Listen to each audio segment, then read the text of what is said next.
आपल्या घरावरती नेहमी संकट येत असतील किंवा घरातील एखाद्या व्यक्तीवरती नेहमी काही ना काही संकट येत असतील, आरोग्य संबंधी संकट असेल,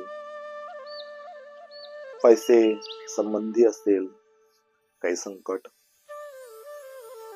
किंवा पती पत्नींमध्ये नेहमी कलह असेल, अशा संकटांपासून मुक्ती करता हा एक जो मंत्र आहे तुम्ही नेहमी म्हटला तर याच्याने तुम्हाला नक्कीच लाभ मिळेल.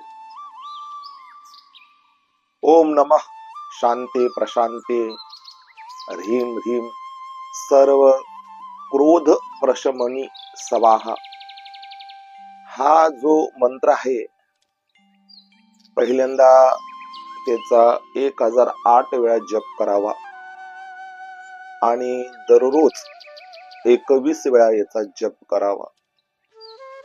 हा जप जर तुम्ही केला तर तुम्हाला नक्कीच याचा लाभ मिळेल.